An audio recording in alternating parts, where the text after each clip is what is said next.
അങ്ങനെ നമ്മളിന്ന് കുറേ ദിവസങ്ങൾക്ക് ശേഷം, കുറെ ദിവസമല്ല സത്യം പറഞ്ഞ കുറെ മാസങ്ങൾക്ക് ശേഷം ദേ ഇന്ന് ലോങ് വീഡിയോ ഇടുവാണ് കേട്ടോ. രാവിലെ എണീറ്റ് കഴിഞ്ഞാലുള്ള ഈ ബെഡ്ഷീറ്റ് മടക്കലാണ് ഒരു ടാസ്ക് കേട്ടോ. അത് അങ്ങോട്ട് കഴിഞ്ഞു കഴിഞ്ഞാൽ അടുത്ത പരിപാടി ശീതൂട്ടിയുടെ ബോട്ടിലെല്ലാം ഒന്ന് കഴുകി വൃത്തിയാക്കി തിളപ്പിക്കാൻ വെക്കുക എന്നുള്ളതാണ് കേട്ടോ. ശീതൂട്ടിക്ക് ഇപ്പൊ പാലൊന്നും കൊടുക്കാറില്ല, അവള് ആകപ്പാടെ കഴിക്കുന്നത് ഓറഞ്ച് ജ്യൂസ് മാത്രമാണ്. അപ്പൊ അത് കൊടുത്തു കഴിഞ്ഞിട്ട് ഇതുപോലെ ഞാൻ എന്നും രാവിലെ എണീറ്റിട്ട് കുപ്പി തിളപ്പിക്കാറുണ്ട്. അതിനുശേഷം ദേ മോന് സ്കൂളിൽ കൊണ്ടുപോകാൻ വേണ്ടിട്ട് അവന് വെള്ളം നിറയ്ക്കുവാണേ ബോട്ടില്. ദോശയും പുട്ടും കഴിച്ച് കഴിച്ച് മടുത്തതുകൊണ്ടാണോന്ന് അറിയാൻ വയ്യ, എന്റെ മോനിന്ന് പഴം മാത്രം കൊടുത്താൽ മതി, അതും ഇതുപോലെ വട്ടത്തിൽ അരിഞ്ഞിട്ട് കൊടുക്കണമെന്ന് പറഞ്ഞു. എന്നാ പിന്നെ അങ്ങനെ കട്ട് ചെയ്ത് കൊടുക്കാന്ന് വിചാരിച്ചിട്ട് ദേ അങ്ങനെ കൊടുത്തപ്പോ അവന് ഭയങ്കര ഇഷ്ടമായിട്ടോ. എന്നാ പിന്നെ ചേട്ടൻ പഴം കഴിച്ച സ്ഥിതിക്ക് ഞാനും ഒന്ന് കഴിക്കാന്ന് പറഞ്ഞ് ചെയ്തോട്ട് ഒരു പഴം എടുത്തോണ്ട് ഇരിപ്പുണ്ടേ. ഇനി അടുത്ത പരിപാടി ഒരു ഗ്ലാസ് കട്ടൻ ചായ കുടിക്കാന്നുള്ളതാണ്. ഇത് കണ്ടിട്ട് നമുക്ക് ഗ്ലാസ് അല്ല തൊട്ടി പോലെയൊക്കെ തോന്നുന്നുണ്ടല്ലേ. അങ്ങനെ ഒരു കപ്പ് കട്ടൻ ചായ കുടിച്ച് കഴിഞ്ഞപ്പോഴേക്കും നമ്മുടെ ബോട്ടിലെല്ലാം ഇവിടെ തിളച്ചു, അതെല്ലാം മാറ്റി വെച്ചു. എന്നിട്ട് ഈ വീട്ടിൽ രണ്ടുപേരെ നോക്കി പോയപ്പോ ഒരാൾ അവിടെ കിടക്കുന്നു, അച്ഛൻ അവിടെ ഇരുന്ന് കട്ടൻ ചായ കുടിക്കുവായിരുന്നേ. അത് കഴിഞ്ഞപ്പോ ഞാൻ ഈ തപ്പുന്നത് എന്താന്ന് വെച്ചാൽ ഇതെന്റെ അക്ഷയപാത്രമായ ബാഗാണ്. ഇതിനകത്ത് ഇല്ലാത്ത സാധനങ്ങളൊന്നുമില്ല. അതേ എന്റെ ഇൻഹീലർ എടുക്കാണ്ട് രാവിലെ ഭയങ്കര ശ്വാസം മുട്ടലേ. നേരത്തേക്ക് വല്ലപ്പോഴും എടുത്തോണ്ടിരുന്ന ഗുളിക ഇപ്പൊ ഞാൻ സ്ഥിരം എടുക്കാറുണ്ട് കേട്ടോ, കയ്യിലിരിപ്പുണ്ടാണ്. ഗുളിക എടുക്കുന്നതിന് മുന്നേ നന്നായിട്ടൊന്ന് ശ്വാസം എടുക്കാം, അതിനുശേഷം ഗുളിക എടുക്കാം, അല്ലെങ്കിൽ ഒറ്റ വലിക്ക് ആ ശ്വാസം പോയി കിട്ടിയാലോ. ശീതൂട്ടിക്ക് കൊടുക്കാണ്ട് ഞാൻ എന്തോ കഴിക്കുവാണെന്ന് നോക്കാൻ വേണ്ടി വന്നതായിരുന്നു ശീതൂട്ടി കേട്ടോ. ആ സമയം കൊണ്ട് മോന്റെ പാന്റും ബെൽറ്റും ഒക്കെ ഇട്ടോണ്ട് നിൽപ്പുണ്ട്. അവന് സ്കൂളിൽ ക്ലാസ് ഉള്ള ദിവസമാണ്. ഇനി ഇയാളെ ഒന്ന് ഒരുക്കി പറക്കി സ്കൂളിലോട്ട് വിടുന്നവരെ ഒരു സമാധാനം ഉണ്ടാവില്ല, ഫുൾ ടൈം ഓട്ടോ ആയിരിക്കും കേട്ടോ. നമ്മളെ അമ്മമാരെല്ലാം പിള്ളേർക്ക് തലമുടി ചെയ്ത് കൊടുക്കുന്നത് ഒരേ സ്റ്റൈലിലായിരിക്കും അല്ലേ. പഠിക്കാനുള്ള പേനയും പെൻസിലും മറന്നാൽ ഇട്ടോണ്ടോള്ള മാല അതവ മറക്കൂല. ഇനി പൗഡർ എടുത്ത് ഒരു 2 ഇഞ്ച് കണച്ചിന് വേണ്ട പുട്ടി അങ്ങനെ ഇട്ട് കൊടുക്കാം. അവസാനം വേണ്ട ഇതുപോലെ ഞാൻ സുന്ദര കുട്ടപ്പനാക്കിയിട്ടുണ്ട് അവനെ. ഇതിനിടയ്ക്ക് കിലുക്ക സിനിമയിലെ രേവതി പൊരിച്ച കോഴിന്റെ മണം എന്ന് പറയും പോലെ നല്ല പഴുത്ത ചക്കേന്റെ മണം. ചെന്ന് നോക്കിയപ്പോ ദേ ചക്ക നന്നായിട്ട് പഴുത്തിരിപ്പുണ്ടേ. 2-3 ദിവസം കൊണ്ട് ചക്കയപ്പം ഉണ്ടാക്കണം എന്ന് വിചാരിച്ചെങ്കിലും ഇന്നാണ് സമയം കിട്ടിയത്. ദേ നല്ല അടിപൊളി വരിക്കച്ചക്കയായിരുന്നു കേട്ടോ. സത്യം പറഞ്ഞത് കൂഴച്ചക്ക എന്ന് പറയാണ് കൊണ്ടുവച്ചെങ്കിലും നമ്മൾ മുറിച്ച് നോക്കിയപ്പോഴാണ് മനസ്സിലായത് വരിക്കച്ചക്കയായിരുന്നു കേട്ടോ. നല്ല മഴയും വെള്ളപ്പൊക്കമാണെങ്കിലും ചക്കയ്ക്ക് നല്ല മധുരം ഉണ്ടായിരുന്നേ. എന്നാ പിന്നെ അടുത്ത മഴയ്ക്ക് മുന്നേ ചക്കയെല്ലാം വൃത്തിയാക്കി നന്നാക്കി എന്റെ ചുള മുറിച്ചെടുക്കാന്ന് വിചാരിച്ചിട്ട് അതെല്ലാം ചെയ്തോണ്ടിരിക്കുകയാണ് കേട്ടോ ഇവിടെ. ഈ വരിക്കച്ചക്കയ്ക്ക് നന്നായിട്ട് മൂത്ത് പഴുക്കുന്ന സമയമാകുമ്പോൾ നല്ല കാലവർഷം മഴ തുടങ്ങും. അപ്പൊ പിന്നെ ഇതൊന്നും ആർക്കും വേണ്ടതാവും അല്ലേ. അങ്ങനെ ചക്ക വൃത്തിയാക്കൽ പരിപാടി കഴിഞ്ഞ അടുത്ത പരിപാടിയാണ് ഏറ്റവും വലിയൊരു പരിപാടി, ശീതൂട്ടിക്ക് ഫുഡ് കൊടുക്കല്. കൊടുത്തുടനെ തന്നെ അവിടെ തുപ്പിക്കളഞ്ഞേ. ഈ പെങ്കൊച്ചിനെ 3 നേരം വല്ല കാർട്ടൂൺ മരച്ചു കലക്കി കൊടുക്കേണ്ടിരുന്നാണ് എനിക്ക് തോന്നുന്നത് കേട്ടോ.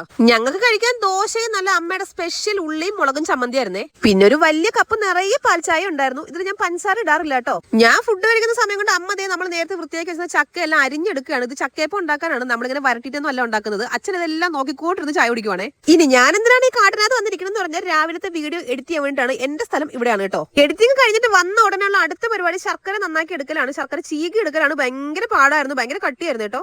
ഞാൻ ശർക്കര നന്നായിട്ട് ചീകി എടുത്തോണ്ടിരുന്ന സമയം കൊണ്ട് അമ്മ തേണ്ട ചക്കയെല്ലാം നന്നായിട്ട് അരച്ചെടുക്കുന്നുണ്ട്. ഇത് നന്നായിട്ട് അങ്ങോട്ട് അരക്കില്ല, എന്നാലും അത്യാവശ്യം അരച്ചെടുക്കാറുണ്ട് കേട്ടോ. അതിനുശേഷം അരച്ചെടുത്ത ചക്കയ്ക്കകത്ത് നമ്മൾ ചീകി എടുത്ത ശർക്കരയും പിന്നെ തിരുമ്മി വെച്ച തേങ്ങയും പിന്നെ ദേ ആട്ടമാവാണ് ചേർക്കുന്നത്. ആട്ടം എന്ന് പറഞ്ഞാൽ അറിയാലോ, ഗോതമ്പ് മാവ്, അതാണ് ചേർക്കുന്നത്. ഈ ചക്ക തന്നെ വരട്ടിയതിനു ശേഷം നമുക്ക് ഇതുപോലെ ഉണ്ടാക്കാം. പക്ഷെ ഞാനിപ്പോ അങ്ങനെയല്ല ഉണ്ടാക്കുന്നത്, ഞാൻ ഇങ്ങനെയാണ് ഉണ്ടാക്കുന്നത്. പിന്നെ നമ്മൾ വാഴയിലല്ല ഇത് ഉണ്ടാക്കുന്നത്, ഈ വട്ട ഇലയിലാണ് കേട്ടോ. നമ്മൾ തിരുവനന്തപുരംകാരുടെ ഒരു പ്രത്യേകതയാണ് ഈ വട്ട ഇലയിൽ ചക്കയപ്പവും ഇലയപ്പൊക്കെ ഉണ്ടാക്കുക എന്നുള്ളത്. ഭയങ്കര മണവും ടേസ്റ്റും ഒക്കെയാണ് കേട്ടോ. ശീതൂട്ടിക്കും പൊതിനെന്ന് പറഞ്ഞ് എന്നെ ചോദിച്ച് മേടിച്ചിട്ട് ആ മാവ് മൊത്തത്തിലിരുന്ന് കഴിക്കുന്നവള്. ഇനി നന്നായിട്ട് മടക്കി എടുത്ത ദേണ്ട ഈ ചക്ക അടയില്ലേ, ഇതെല്ലാം കൂടെ നമ്മൾ ഈ ഇഡ്ഡലി തട്ടിൽ വെച്ചിട്ട് നന്നായിട്ട് ആവി കയറ്റി പുഴുങ്ങിയെടുക്കും. അതാണ് പരിപാടി കേട്ടോ. ഈ ചക്ക എടുക്കലും നന്നാക്കലും വൃത്തിയാക്കലും ഇത് ഉണ്ടാക്കലൊക്കെ ഇച്ചിരി പാടുള്ള പരിപാടിയാണെങ്കിലും ഇതങ്ങോട്ട് കഴിക്കാനുള്ള ഒരു സുഖം ഉണ്ടല്ലോ, അതിന്റെ ടേസ്റ്റ് ഒന്നും വേറെയാണ്. ഇനി ഈ ഇഡ്ഡലി ചെമ്പ് ഇങ്ങനെ തൂക്കി ദേണ്ട ഈ ആളി കത്തുന്ന തീടം നെഞ്ചത്തോട്ട് അങ്ങോട്ട് കയറ്റി വെച്ചിട്ട് നന്നായിട്ട് ആവി കയറ്റി എടുക്കുക. ഇതിനിടയ്ക്ക് എപ്പോഴാന്ന് അറിയാൻ വയ്യ ദേ അമ്മ ചക്കക്കുരും പുഴുങ്ങി ചമ്മന്തിയും കൊണ്ടുവച്ചിട്ടാണ് ഞാൻ അറിയുന്നത്. കൂടെ നല്ല കട്ടൻ ചായ ഉണ്ട്. എന്നാ പിന്നെ കഴിക്കാതിരിക്കാൻ പറ്റൂലല്ലോ. മൊത്തത്തില് ചക്കയും ചക്കക്കുരുവിന്റെ മയം. നല്ല വെന്ത ചക്കക്കുരുവാണ് കേട്ടോ. നല്ല വെന്ത തനിയെ വെന്തല്ല, വേവിച്ചോണ്ട് കണ്ടോ.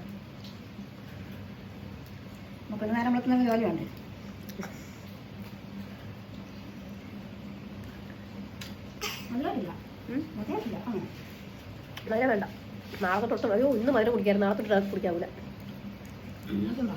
അങ്ങനെ ഞാനും അമ്മയും കൂടി ഒരു കഥയൊക്കെ പറഞ്ഞ് ചക്കക്കുരു അകത്താക്കിട്ട് വന്നപ്പോഴേക്കും നമ്മുടെ ചക്കയാണ് ഇവിടെ തയ്യാറായിട്ടുണ്ട്. രാവിലെ തുടങ്ങിയ മഴയാണ്, ഇത്രയും സമയത്തും തോർന്നിട്ടില്ലേ. എന്റെ മോനെ ഈ ചക്കയുടെയും ഇലയപ്പൊക്കെ ഭയങ്കര ഇഷ്ടമാണ്. അവൻ സ്കൂളിലോട്ട് വന്ന ഉടനെ ചക്കയട കൊടുക്കാൻ പറഞ്ഞു. പിന്നെ ചൂടോടും കൂടി അവൻ ഒരെണ്ണം എടുത്ത് പൊളിച്ച് കൈ കൊടുത്തിട്ടുണ്ട്. അവന് ഭയങ്കര ഇഷ്ടമായി, അവൻ ഇതൊക്കെ ഭയങ്കര ഇഷ്ടമാണ് കേട്ടോ. ഇനിയിപ്പോ ഈ ചക്കയട തീരുന്നത് വരെ അവന് വേറെ ആഹാരം ഒന്നും വേണ്ടായിരിക്കും, ഇത് തന്നെ മതിയായിരിക്കും കേട്ടോ. മഴ ആയതുകൊണ്ട് തുണികളൊക്കെ അലക്കി ഇട്ടാൽ ഉണങ്ങാൻ പാടായതുകൊണ്ട് അന്നുള്ള സ്കൂൾ യൂണിഫോം ഞാൻ അന്നെ തന്നെ അലക്കി ഇടാറുണ്ട്, ഇല്ലെങ്കിൽ നമുക്ക് പണി കിട്ടും. ഈ ചാക്ക് പോലത്തെ ജീൻസ് ഒക്കെ എങ്ങനെ ഉണങ്ങി കിട്ടും എന്ന് വെച്ചാൽ എനിക്കറിയാൻ മേല. വൈകുന്നേരം ആയപ്പോ എനിക്ക് മോനോട് ഒന്ന് പുറത്തേക്ക് പോകണമായിരുന്നു. ഞാൻ ഇറങ്ങിയപ്പോഴേ ദേ മഴ ഇവിടെ ചാറി തുടങ്ങിയിട്ടുണ്ട്. ഇനി എങ്ങനെ ആവും എന്നറിയാൻ വയ്യ. പോകുന്നതൊന്നും വീഡിയോ എടുക്കാൻ പറ്റില്ല, കാരണം നല്ല മഴയായിരുന്നു. തിരിച്ച് ഞാനും മോനും കൂടെ വീട്ടിൽ വന്നപ്പോഴേക്കും അമ്മ നല്ല ചൂട് കട്ടൻ ചായയുടെ കൂടെ കഴിക്കുന്ന സ്റ്റിയറിംഗ് മാതിരി ഇരിക്കുന്ന നല്ലൊരു ഒന്നാന്തരം അരിമുറുക്കും. ഈ മുറുക്കൊക്കെ കഴിക്കുന്നതിന് ഒരു പ്രത്യേക രീതി ഉണ്ട്. ഇതുപോലെ പൊടിച്ചിട്ട് ചൂട് കട്ടൻ ചായ ഇങ്ങനെ മുക്കി അങ്ങോട്ട് കുതിർത്ത് വെക്കുക. അതിനുശേഷം ആ കട്ടൻ ചായ അങ്ങോട്ട് കുടിക്കുക.